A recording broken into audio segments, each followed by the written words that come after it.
The transport ship cut through the darkness of space like a silver blade. Commander Lyra pressed her scaled hands against the viewing window and watched the small blue planet grow larger. Earth, they called it. Such a simple name for a world that had confused the entire Galactic Council. Her purple skin rippled with the natural fear patterns that made her species so effective at breaking other races. The Cathani had spent thousands of years perfecting the art of inducing terror. Every species in the galaxy had something that made them freeze in absolute panic. Every species except these humans. The preliminary reports made no sense at all. When the Council's massive warships first appeared in human space, the expected response should have been immediate surrender or desperate flight. Instead, the humans had sent friendly messages asking if the alien visitors needed food or medical assistance.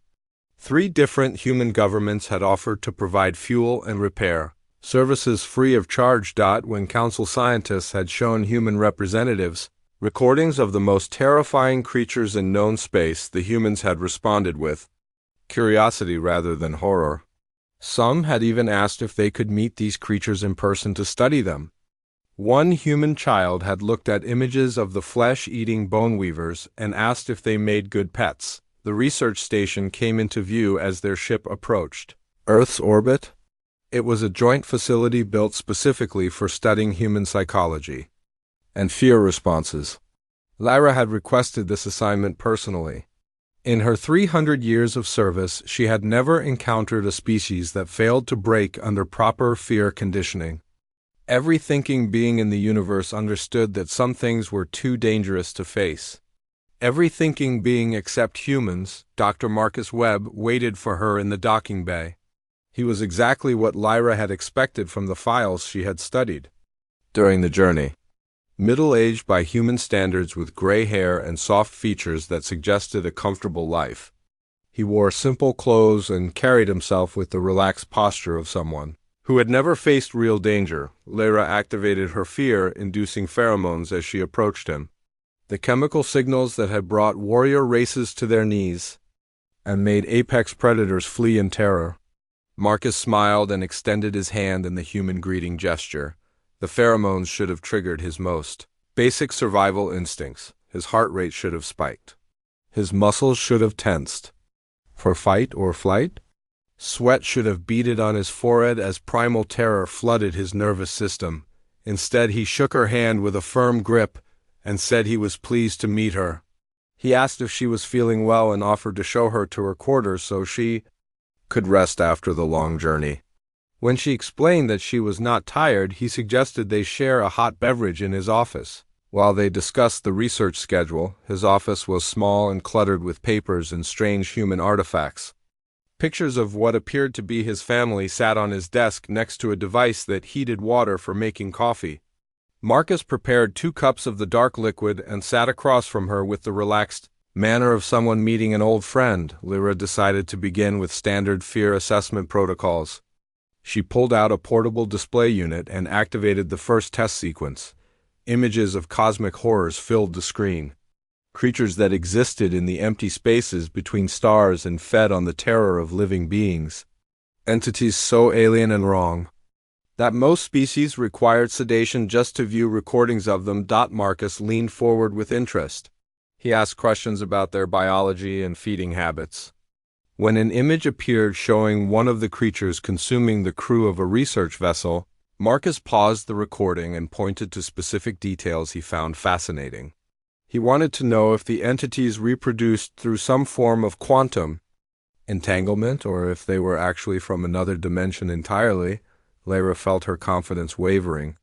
She increased the intensity of her pheromone output and switched to images that had caused entire populations to retreat underground rather than risk encountering such beings.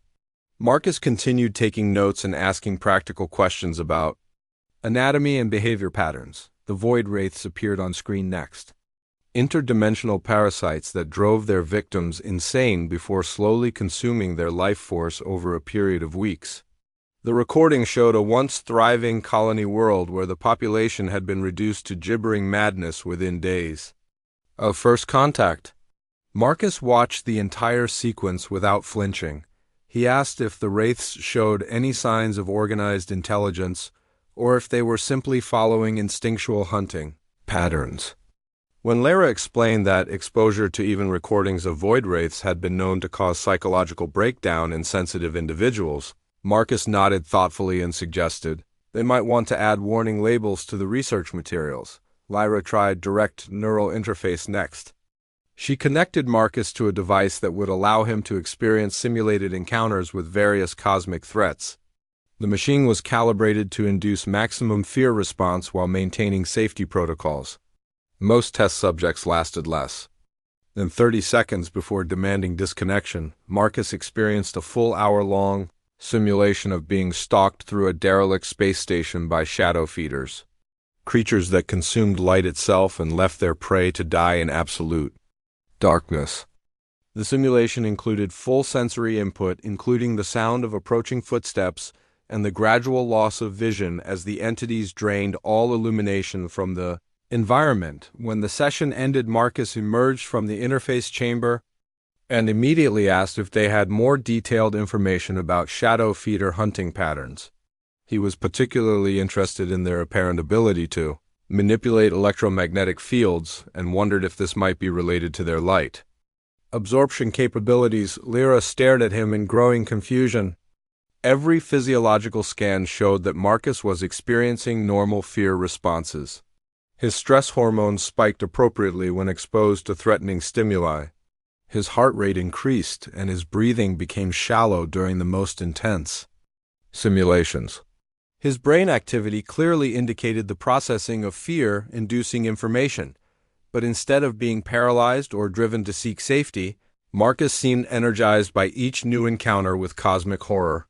He approached each terrifying revelation with the systematic curiosity of a scientist studying interesting specimens.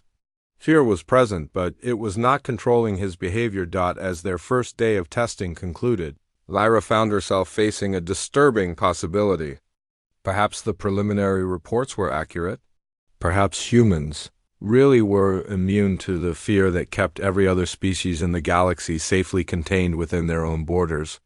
Perhaps they represented something entirely unprecedented in the cosmic order. Marcus offered to continue their research the following day.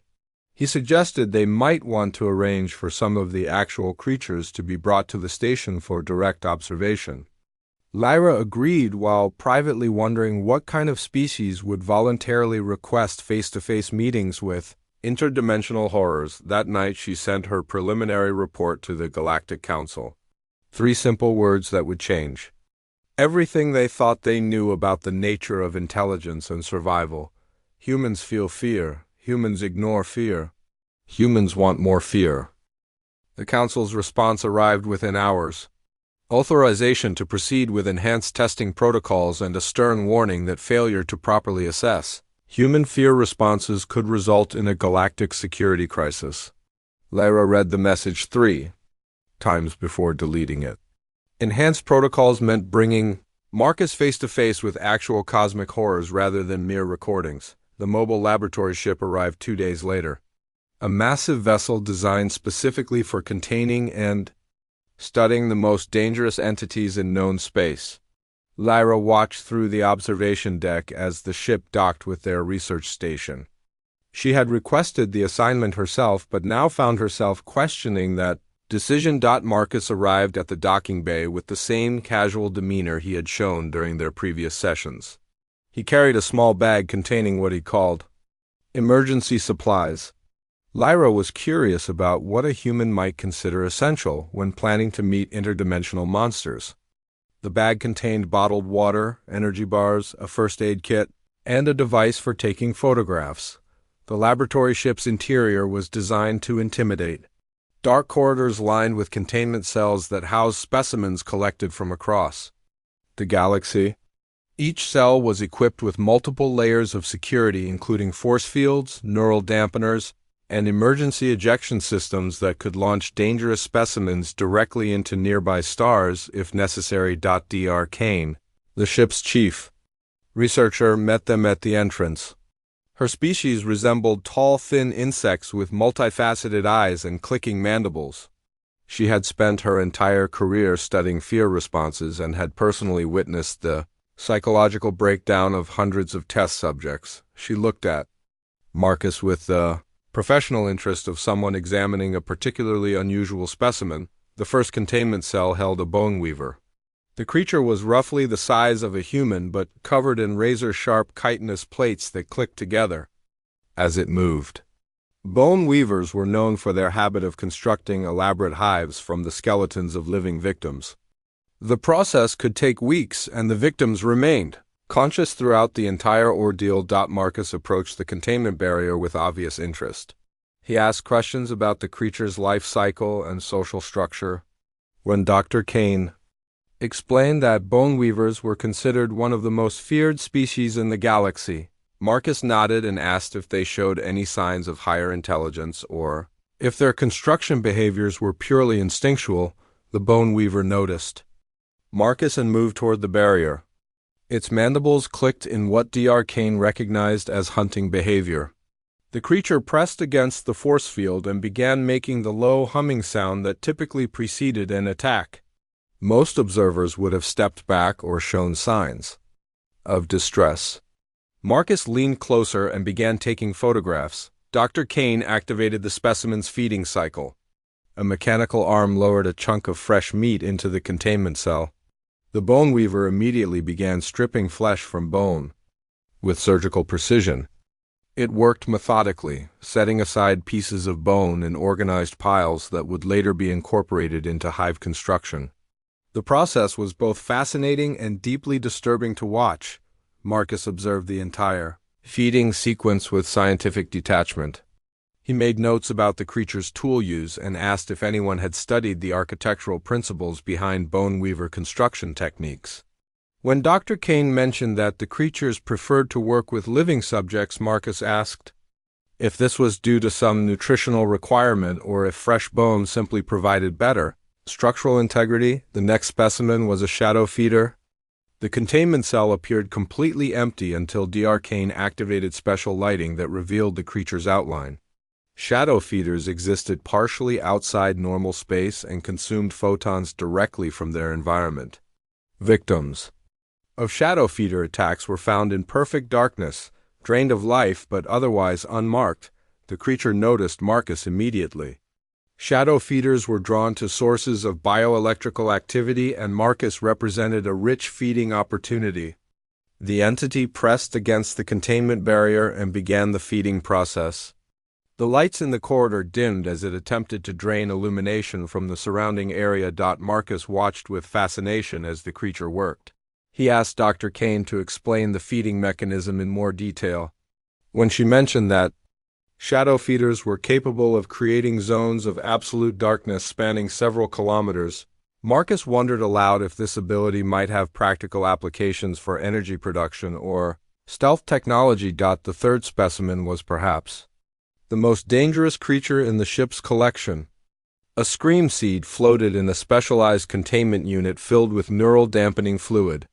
The organism was roughly the size of a human fist but possessed the ability to amplify fear responses until the victim's heart burst from sheer terror. Even viewing a scream seed through multiple layers of protection had been known to cause psychological trauma. Dr. Kane hesitated before activating the display sequence. She warned Marcus that direct observation of an active scream seed could cause permanent mental damage even with full protective protocols in place. Marcus assured her that he understood the risks and requested that they proceed with the demonstration. The containment unit's opacity decreased gradually, revealing the scream seed floating in its protective medium. The creature pulsed with a sickly yellow light that seemed to penetrate directly into the observer's nervous system. Lyra felt her own fear responses activate despite years of conditioning and training. Marcus leaned forward for a better look. The scream seed detected Marcus and began broadcasting its fear amplification field. The signal was contained by the neural dampeners, but traces still leaked through the containment barriers. Lyra felt waves of irrational terror wash over her. Dr. Kane activated emergency protocols and prepared to abort the demonstration. Marcus remained calm throughout the entire exposure. He asked technical questions about the creature's broadcasting mechanism, and wondered if the fear amplification effect could be studied safely in a controlled environment. When Dr. Kane explained that prolonged exposure to scream seed emissions had driven entire research teams to suicide, Marcus nodded thoughtfully and suggested they might want to develop better protective equipment. The crisis occurred during the final demonstration. A containment failure in the Boneweaver's cell triggered automatic lockdown procedures throughout the ship. Emergency lighting activated as the creature escaped into the corridor where Marcus and the research team were standing. The Boneweaver moved with predatory grace toward the nearest target. Marcus reacted faster than either Lyra or D'Arcane expected. He grabbed a maintenance tool from a nearby equipment locker and stepped between the creature and D'Arcane. The Boneweaver lunged forward with claws extended. Marcus deflected the attack and struck the creature's head with enough force to stagger it. Backward, security teams arrived within minutes to recapture the specimen, but Marcus had already driven it back toward its containment cell. He showed no signs of panic or trauma from the encounter. Instead, he seemed concerned about D'Arcane, who had suffered minor injuries during the attack. He provided first aid while security personnel restored containment protocols. Later that evening, Marcus submitted a detailed report about the day's observations. He included suggestions for improving containment procedures and recommended additional safety equipment for research personnel. He requested permission to observe feeding behaviors in several other species and asked if it might be possible to arrange direct communication attempts with specimens that showed signs of higher intelligence. Lyra read his report with growing unease. Marcus had been exposed to creatures that had broken the sanity of trained military personnel. He had faced a direct physical attack from a cosmic horror that had decimated entire colonies. His response had been to take notes and ask for more dangerous specimens to study. She began to suspect that human fearlessness was not simply an unusual psychological trait. It was something far more fundamental and potentially threatening to the established order of galactic civilization. Fear had always been the universe's way of keeping intelligent species within safe boundaries. Humans appeared to view those boundaries as suggestions rather than absolute limits. That night she sent another report to the Galactic Council. The humans were not simply unafraid of cosmic horrors. They were actively interested in studying them, communicating with them, and potentially forming some kind of working relationship with entities that other species fled from in absolute terror. The response came immediately. Proceed to final testing protocols. Use any means necessary to identify human fear limitations.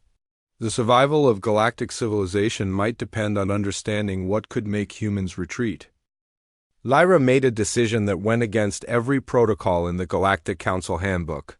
She was going to show Marcus the classified archives. The deepest secrets of galactic civilization were contained in those files.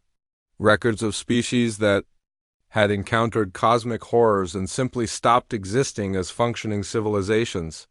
Not destroyed by war or natural disaster, but paralyzed by fear itself. Marcus arrived at the archive chamber with his usual calm demeanor. He carried his notebook and seemed genuinely excited about the opportunity to access historical records. Lyra had spent the previous night questioning whether she was making a terrible mistake. The archives contained information that had driven seasoned researchers to nervous breakdowns. Entire races had chosen extinction rather than face the realities documented in those files. The first file detailed the collapse of the hegemony of worlds, a massive interstellar empire that had thrived for over 10,000 years until their deep space explorers encountered something in the void between galaxies. The official records were sparse, but the evidence was clear. Within a single generation, the hegemony had recalled all exploration fleets, abandoned their outer colonies, and retreated to their core worlds. Marcus read through the entire file with focused attention. He asked questions about the hegemony's technology and social structure. When Lyra explained that the Empire had possessed military capabilities far exceeding anything currently available to the Galactic Council, Marcus wanted to know what could have frightened such a powerful civilization so completely. The answer was in the next file. Grainy sensor recordings from a hegemony exploration vessel showed something moving in the darkness between galaxies. Something vast and ancient that existed in the empty spaces where no life should be possible. The recordings lasted less than 30 seconds. Before the ship's crew had shut down all sensors and begun the journey home, Marcus studied the footage frame by frame. He pointed out details that Lyra had missed despite viewing the recordings dozens of times. Movement patterns that suggested intelligence. Structures that implied some form of technology or organized behavior. When Lyra mentioned that most researchers could only watch a few seconds of the footage before experiencing severe psychological distress, Marcus asked if they had copies at higher resolution. The Venari extinction event was documented in the third file. An entire species that had chosen mass suicide rather than continue existing in a universe that contained certain entities. The Venari had been peaceful explorers who had spread across hundreds of worlds. Their scientists had made contact with something they called the Whispers in the Dark. Within 6 months, every Venari colony had gone silent. Investigation teams had found the bodies arranged in perfect geometric patterns. No signs of violence or struggle. The Venari had simply laid down and died rather than continue living with the knowledge of what existed beyond the reach of conventional space. Their final transmissions spoke of overwhelming despair and the impossibility of finding meaning in a cosmos populated by such entities. Marcus read the entire report without visible distress.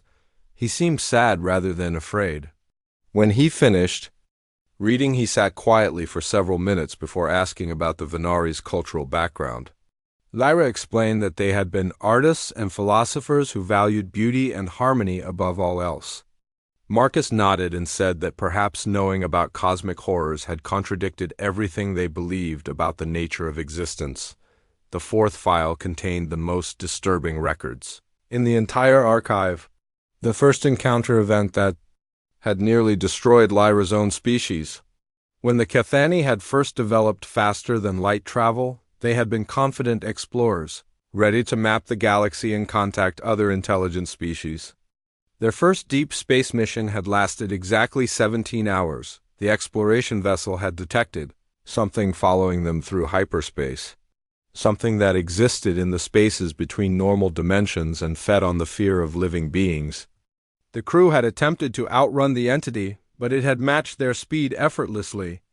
When they finally dropped back into normal space, the thing had followed them. Marcus studied the technical specifications of Cathani ships and asked detailed questions about their faster-than-light drive systems. When Lyra explained that the entity had been able to track them through dimensional barriers, Marcus wondered if this suggested some form of quantum entanglement, or if the creature existed across multiple dimensions simultaneously. The encounter had lasted 3 days. The entity had not attacked the ship directly, but had simply followed them while broadcasting waves of absolute terror. By the time a rescue fleet arrived, half the crew had died from cardiac arrest caused by sustained fear responses. The survivors had been permanently traumatized and required extensive psychological treatment. Marcus asked what had happened to the entity after the rescue. Lyra explained that it had simply vanished back into hyperspace when the larger fleet arrived. The Cathani had immediately classified all records of the encounter, and had spent the following centuries developing technology designed to hide their presence from such entities rather than confront them. The revelation that followed changed everything Lyra thought she understood about galactic civilization. Marcus looked directly at her and said that her species had made a mistake. They had allowed fear to control their choices rather than using fear as information about potential dangers. Instead of learning how to deal with cosmic horrors, they had simply decided to hide from them. Marcus explained human philosophy regarding fear and danger. Fear was an evolutionary tool designed to keep individuals alive long enough to reproduce and raise offspring. It was supposed to provide information about threats and motivate careful planning rather than complete avoidance. Humans had always lived on a world populated by dangerous predators and natural disasters.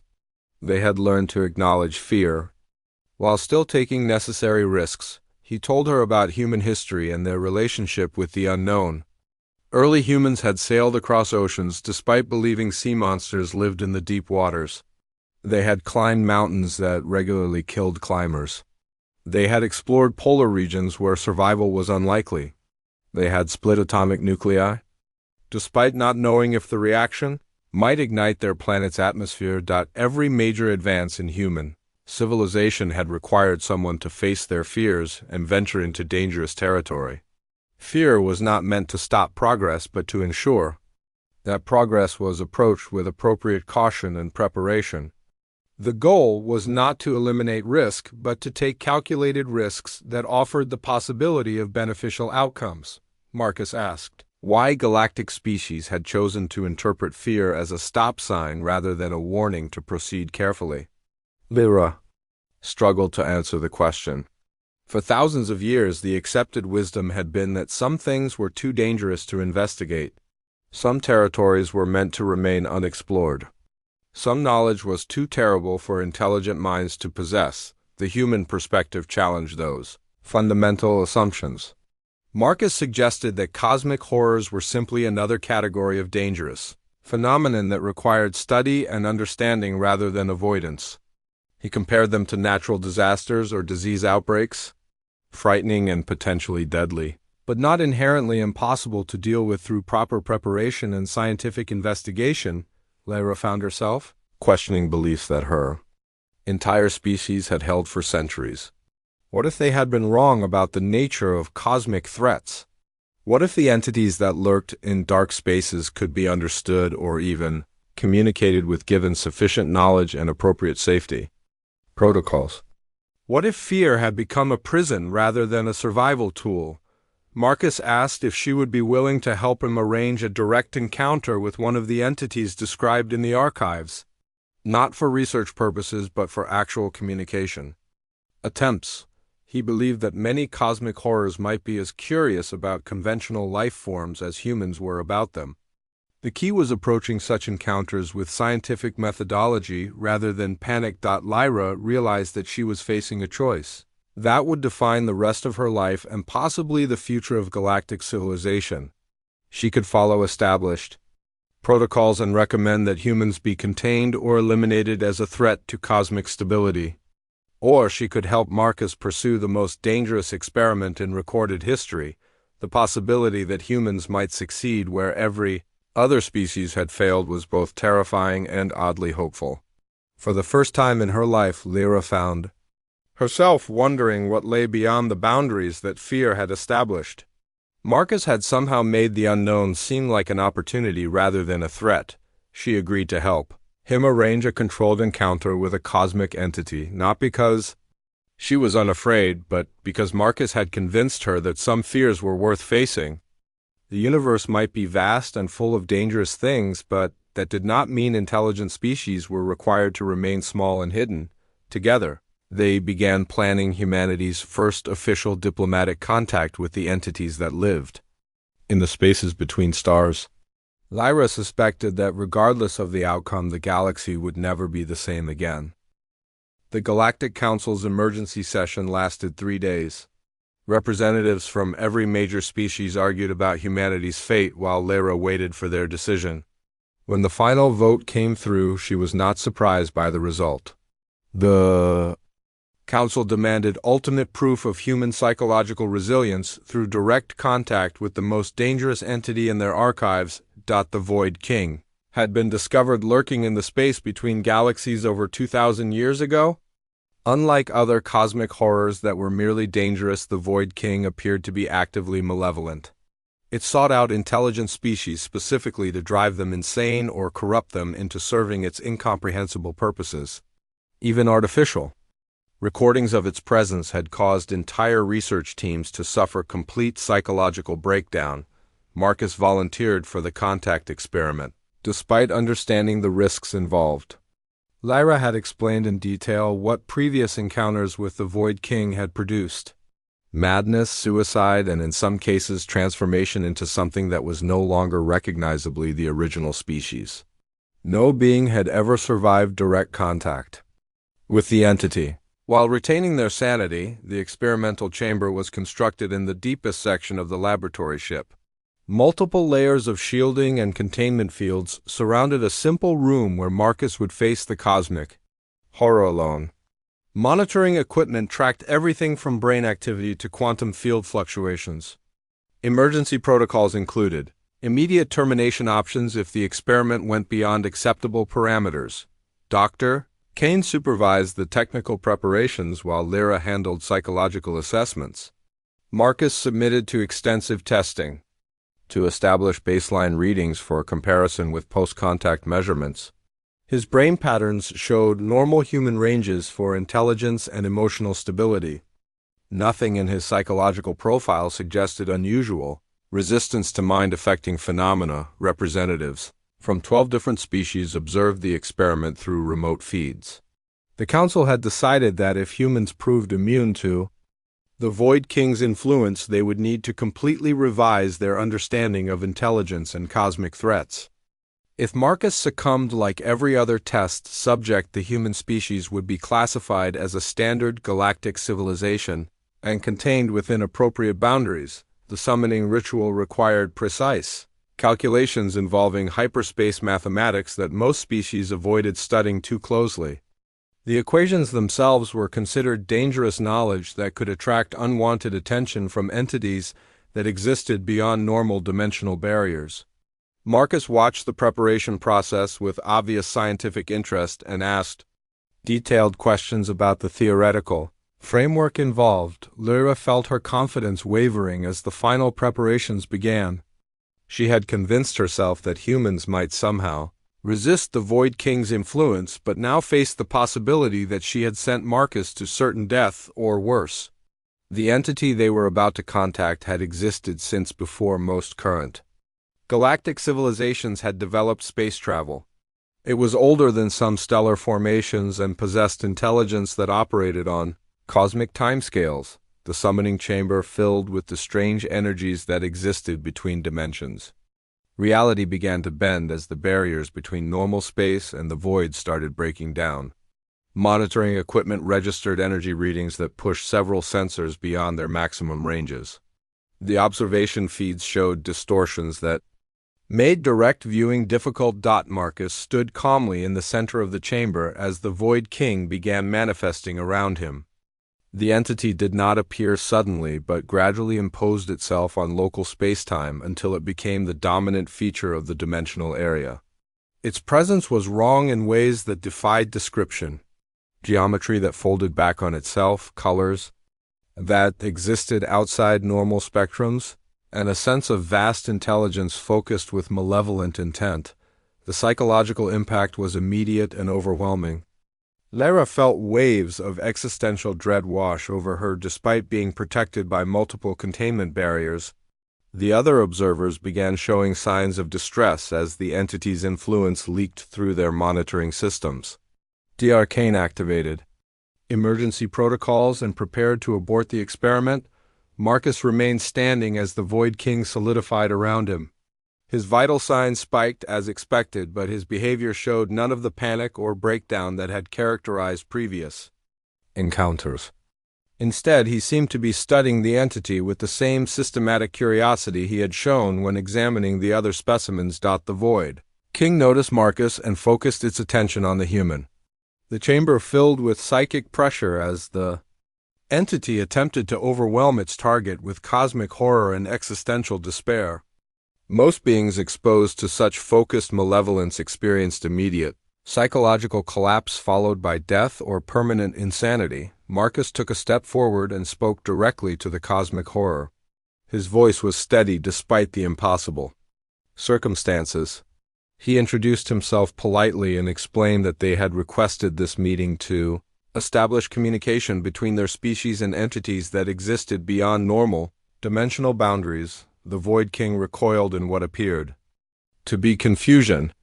Its alien intelligence had encountered every form of response that sentient beings were capable of producing. Fear, madness, worship, denial, and eventual submission to its overwhelming cosmic presence. No creature had ever attempted casual conversation.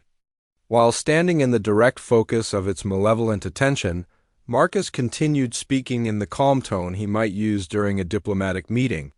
He acknowledged that the entity was clearly powerful and ancient, but explained that humans were interested in learning about life forms that existed outside conventional space. He asked if the Void King would be willing to participate in cultural exchange programs between cosmic horrors and standard galactic civilizations. The monitoring equipment registered unprecedented readings as the Void King attempted to process this completely unexpected situation. The entity existed on scales that made galactic empires seem temporary and insignificant.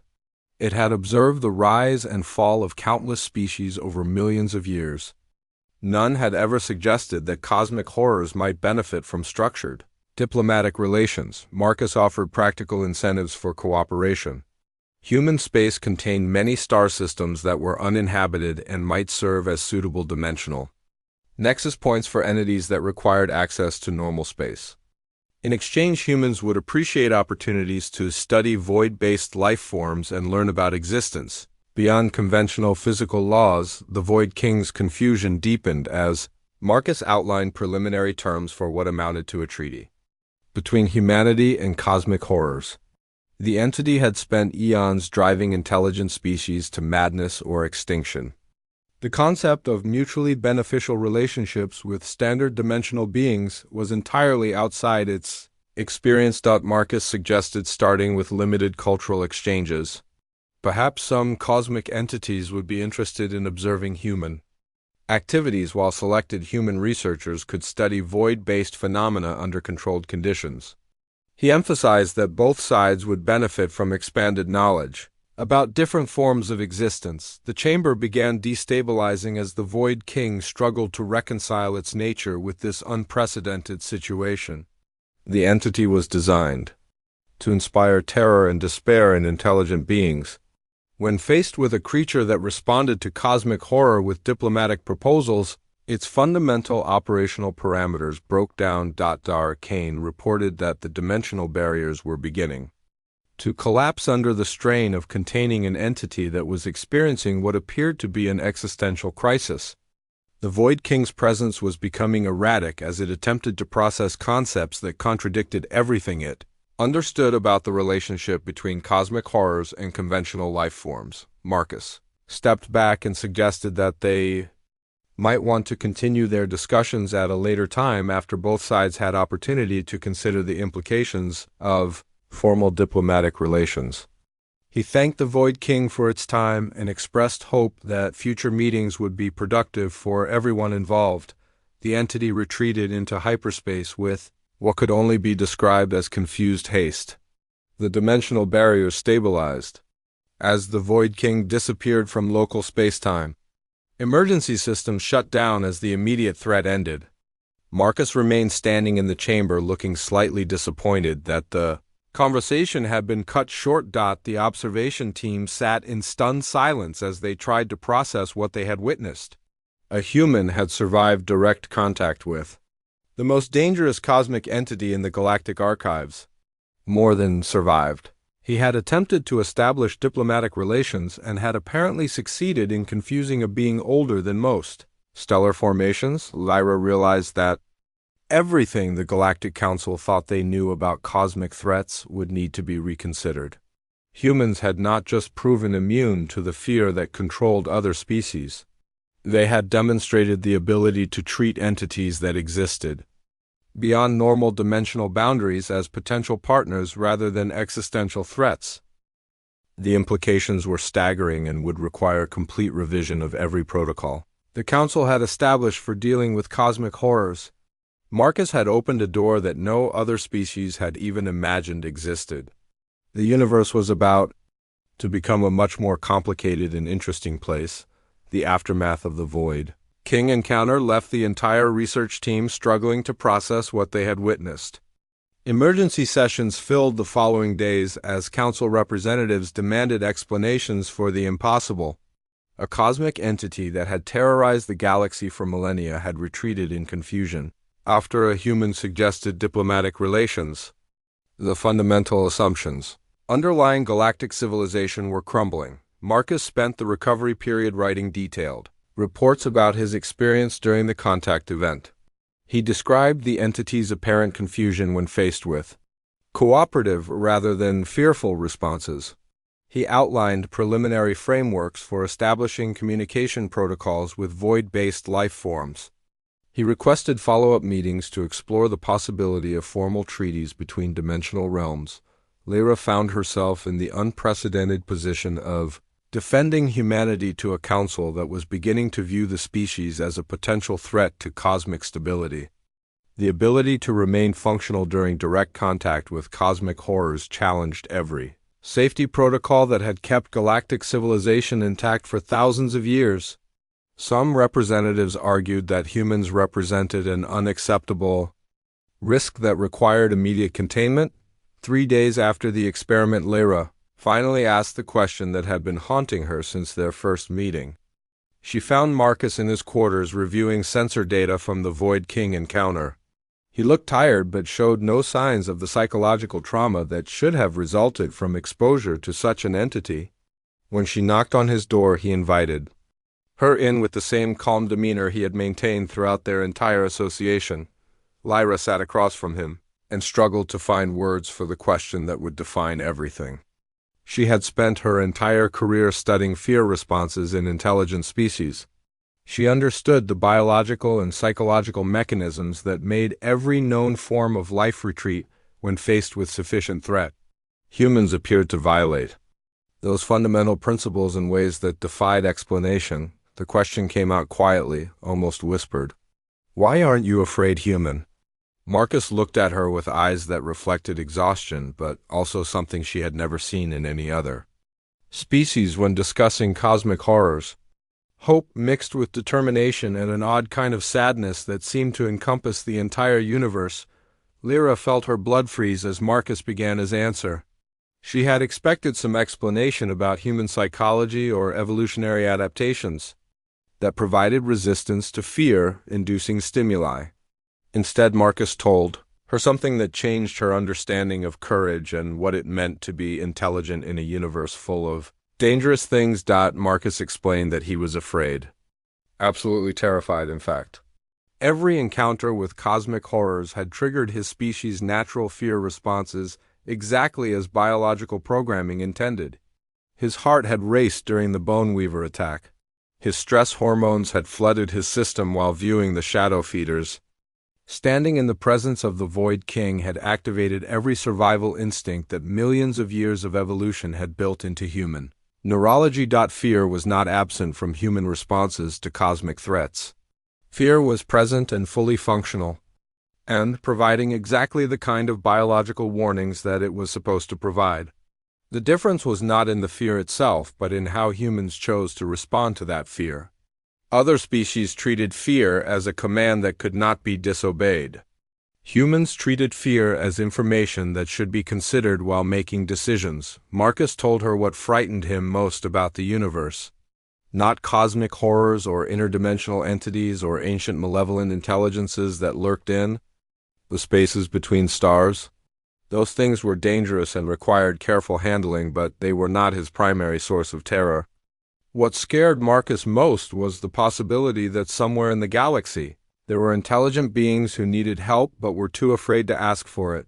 He was terrified by the thought that entire civilizations might be hiding in the dark corners of space, convinced that they were too small and insignificant to matter in a cosmos full of threats.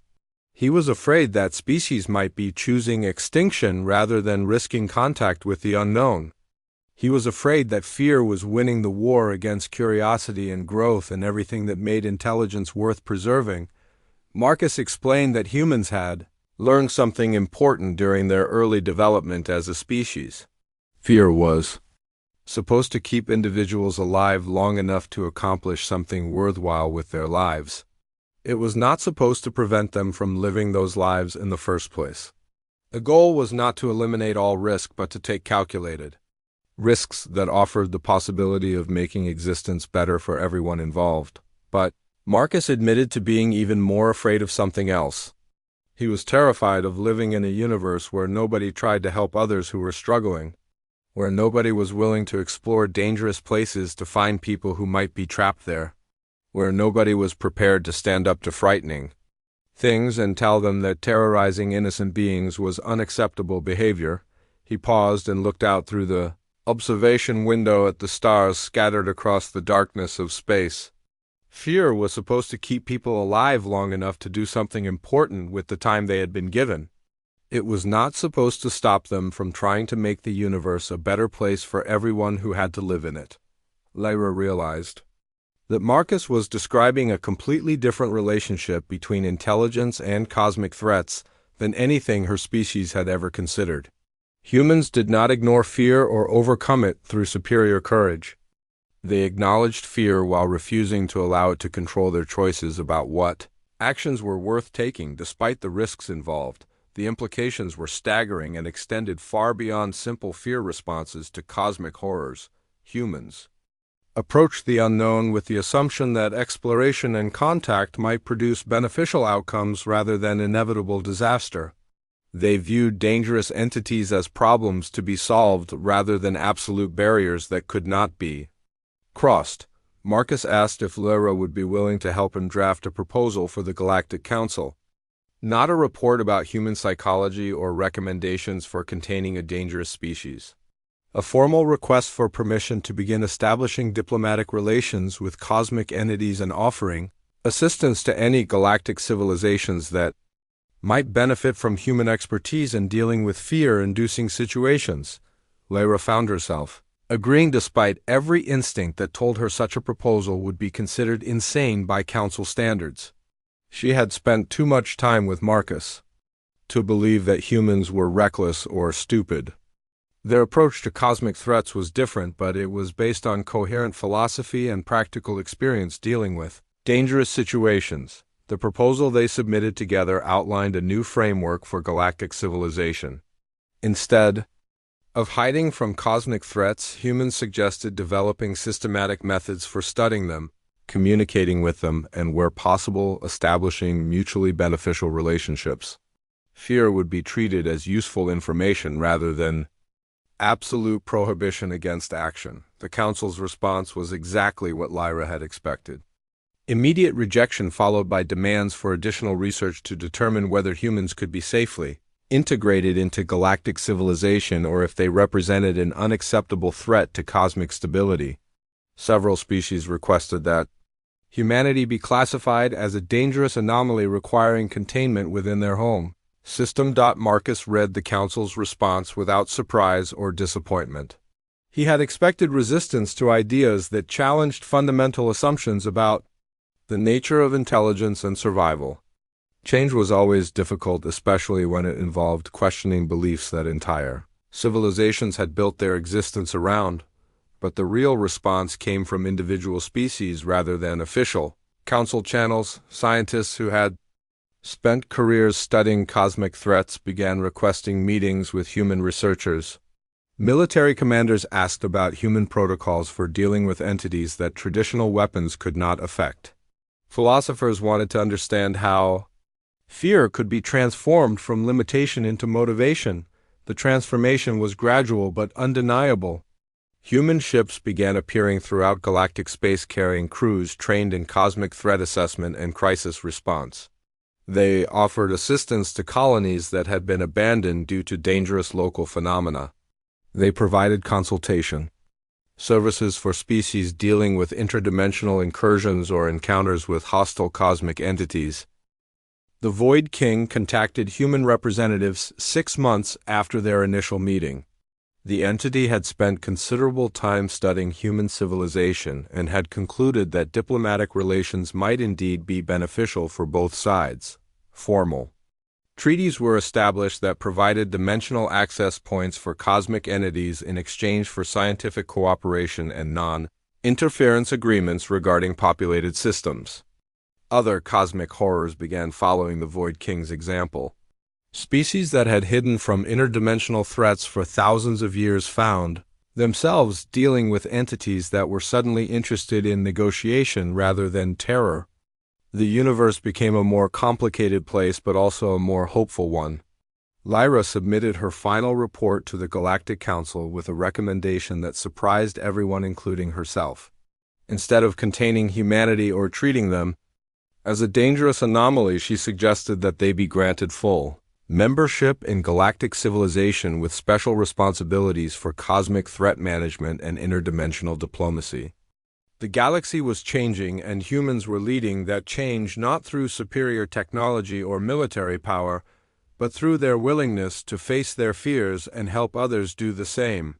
Fear would always be present in a universe full of dangerous things, but it no longer had to control the choices that intelligent species made about their future.